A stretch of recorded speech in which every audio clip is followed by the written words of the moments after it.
Pada akhir tahun 2006, warga yang tinggal di lereng Gunung Papandayan digegerkan dengan kemunculan tapak kaki besar.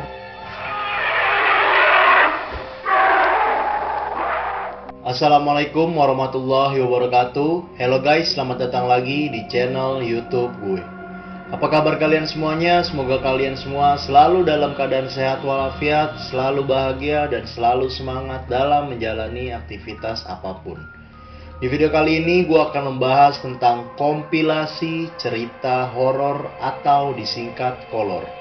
Jadi di segmen kolor ini, buat yang belum tahu, gue akan menceritakan cerita-cerita atau mitos-mitos yang berkembang di masyarakat tentang berbagai macam cerita atau berbagai macam kisah horor yang ada di berbagai daerah. Dan di cerita kali ini gue akan membahas tentang cerita horor di Gunung Papandayan. Gunung Papandayan merupakan gunung yang terletak di Kabupaten Garut, Jawa Barat, atau tepatnya di Kecamatan Cisurupan. Gunung dengan ketinggian 2665 meter di atas permukaan laut itu terletak sekitar 70 km sebelah tenggara kota Bandung. Gunung yang terletak di Kabupaten Garut, Jawa Barat ini memang punya popularitas yang bukan main tingginya. Selain karena punya pemandangan yang indah banget, Gunung Papandayan juga disebut sebagai gunung yang mudah untuk didaki. Kata banyak orang sih gitu ya guys, soalnya pendakian menuju puncak Gunung Papandayan ya emang nggak makan waktu yang begitu lama kayak gunung-gunung yang lainnya. Sekitar 3-5 jam kita sudah bisa menikmatin puncak dari Papandayan.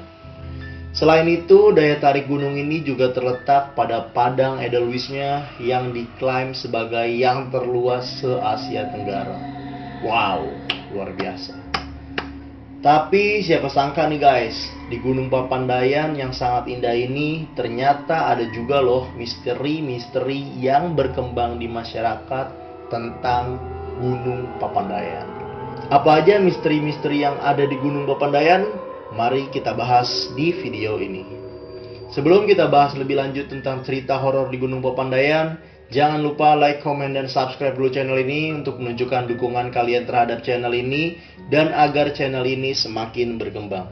Gue hitung sampai 3 untuk kalian semua subscribe channel ini. 1, 2, 3. Ya, terima kasih yang udah subscribe channel ini. Sekarang kita masuk ke dalam pembahasannya. Yang pertama ada kemunculan raksasa atau Bigfoot di Gunung Papandayan.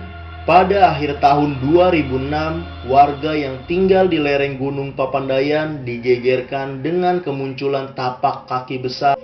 Misteri Gunung Papandayan ini terjadi di sebuah perkebunan yang berada di lereng Gunung Papandayan. Pemilik perkebunan tempat ditemukannya tapak kaki misterius itu bernama Ahmudin.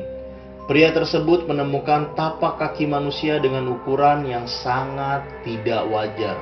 Setelah ditelusuri, tapak kaki itu berasal dari lereng gunung atas menuju ke bawah. Setelah dihitung, jumlah tapak kaki raksasa itu berjumlah 49. Tapak kaki terakhir terlihat di sisi kolam berukuran 4 x 6 meter. Seakan makhluk misterius tersebut masuk ke dalam kolam dan menghilang, yang pasti tidak ditemukan lagi jejak kaki misterius itu di seberang kolam. Wow. Sampai saat ini keberadaan tapak kaki raksasa itu masih menjadi misteri Gunung Papandayan yang belum terpecahkan. Namun ada yang menduga bahwa tapak kaki raksasa tersebut milik makhluk gaib penghuni Gunung Papandayan yang turun ke pemukiman warga. Apakah kalian percaya guys? Next.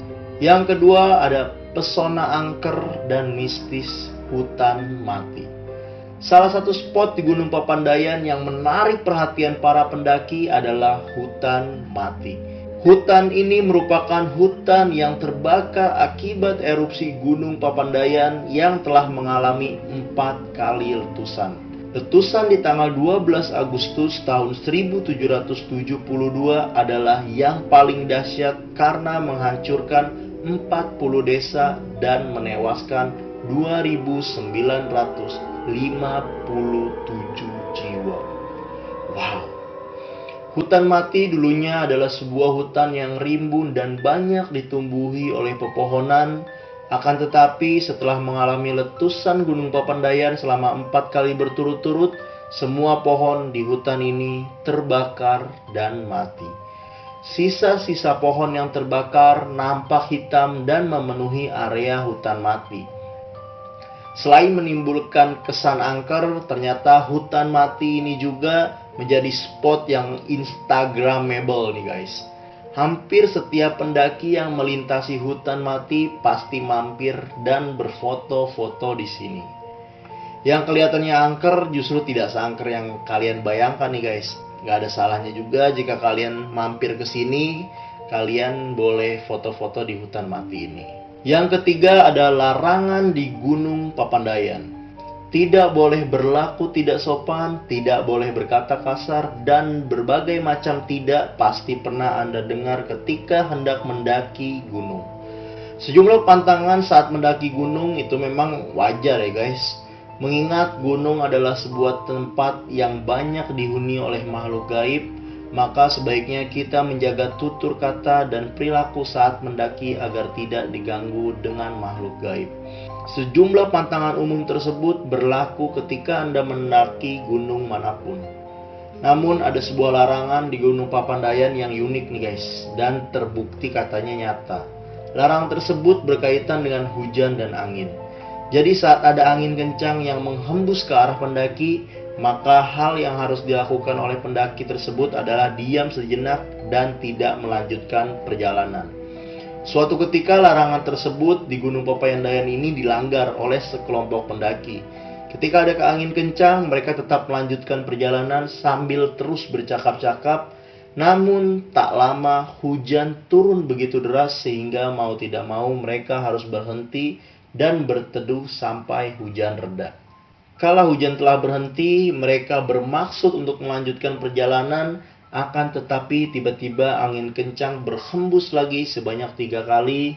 Dan lagi-lagi rombongan pendaki tersebut tidak mengindahkan pantangan yang ada dan tetap berjalan. Akibatnya hujan kembali turun bahkan secara lebih deras. Misteri Gunung Papandayan seputar larangan yang harus ditaati oleh para pendaki ini mau tidak mau harus ditaati nih guys. Lebih baik berhenti sejenak ketimbang harus berhenti lama karena terhalang oleh hujan yang sangat deras. Begitulah kata para pendaki yang pernah mendaki Gunung Papandayan. Gimana pendapat kalian tentang hal ini guys? Oke, next. Yang keempat ada kisah misteri si Tongki. Sebuah cerita misteri Gunung Papandayan yang satu ini cukup terkenal dan beredar luas di kalangan para pendaki. Walaupun kebenaran cerita ini belum bisa dibuktikan, tetapi toh banyak orang yang percaya dengan cerita pendaki yang bernama Tongki ini. Jadi si Tongki ini melakukan pendakian bersama dengan teman-temannya ke Gunung Papandayan. Dalam pendakian itu ada sejumlah teman-teman wanita Tongki yang ikut. Tentu saja nih guys, si Tongki tidak menyia-nyiakan kesempatan untuk mendekati teman-teman wanitanya tersebut. Malam hari si Tongki berkumpul bersama ketujuh temannya di dalam tenda. Mereka saling bercanda dan berbagi cerita. Berkumpul bersama 7 temannya dalam tenda emang gak kebanyakan ya? Entahlah. Kemudian timbul keinginan Tongki untuk mencari kesempatan dalam kesempitan dengan mengajak kawan-kawannya untuk bercerita horor. Maksud si Tongki, ia ingin membuat teman-teman wanitanya ketakutan dan merapat kepadanya. Larangan mengenai cerita horor saat mendaki gunung memang sudah menjadi rahasia umum. Maksud dari larangan ini adalah agar penghuni gaib di gunung tidak mendengar cerita tersebut dan menakut-nakuti para pendaki. Tapi si Tongki tetap menceritakan pengalaman-pengalaman horornya yang entah benar-benar terjadi atau hanya karangan semata. Usai bercerita, Tongki ingin buang air kecil dan pergilah Tongki ke semak-semak untuk buang air kecil. Namun di tempat ini justru Tongki melihat wanita berpakaian putih yang sedang melayang-layang dari satu pohon ke pohon lainnya. Kayak di film GGS. Tongki yang penakut akhirnya berteriak sambil berlari sampai akhirnya jatuh terjerembab di dekat teman-temannya yang masih terjaga. Kisah misteri Gunung Papandayan yang dialami Tongki ini menjadi pembelajaran agar kita tidak bercerita horor atau gaib saat sedang mendaki gunung. Menurut kalian gimana nih guys ceritanya si Tongki? Oke, next. Yang kelima adalah Gunung Papandayan si cantik yang memakan korban jiwa. Kecelakaan yang terjadi di gunung hingga menewaskan para pendaki memang biasa terjadi di gunung dimanapun ya guys. Papandayan termasuk salah satu gunung cantik yang dapat menelan korban jiwa. Jadi kecantikan pemandangan di sebuah gunung tidak menjamin keselamatan nyawa seseorang. Penyebab kematian pendaki di Gunung Papandayan yang sangat beragam, ada yang tewas karena hipotermia, lalu ada pula yang dinyatakan hilang dan ditemukan dalam kondisi meninggal dunia. Tentu saja terlepas dari ancaman makhluk gaib, kita juga harus mengetahui sejumlah resiko saat mendaki gunung. Setiap aktivitas tentu memiliki resikonya tersendiri, termasuk ketika Anda memutuskan untuk mendaki gunung. Jadi sebelum kalian mendaki gunung, jangan lupa persiapkan semua kebutuhannya ya guys. Jangan sampai kita mendaki gunung tanpa adanya bekal. Jadi sebelum kalian mendaki gunung, jangan lupa persiapkan semua kebutuhannya ya guys. Jangan sampai kita mendaki gunung tanpa adanya bekal. Bekal apa aja tuh? Baik bekal peralatan, bekal makanan untuk mendaki gunung, maupun bekal pengetahuan tentang jalur atau trek yang ada di gunung manapun yang akan kalian kunjungi. Ya, itulah tadi kisah-kisah horor yang berkembang di masyarakat tentang Gunung Papandayan. Sebelumnya ini hanya cerita yang berkembang di masyarakat ya guys. Jadi belum tahu kebenarannya dan kalian pun boleh percaya ataupun tidak, itu hak kalian. Jadi ingat, ini hanya cerita yang berkembang di masyarakat ya guys. Kalian boleh percaya ataupun tidak, itu hak kalian. Sebelumnya, gua meminta maaf yang sebesar-besarnya apabila ada kesalahan dalam penyampaian informasi. Mohon dimaafkan ya guys. Jika kalian punya informasi yang lebih lengkap yang belum gue sampaikan di video ini, kalian boleh tambahkan di kolom komentar di bawah ini. Oke, sampai jumpa lagi di episode kolor selanjutnya. Bye, assalamualaikum.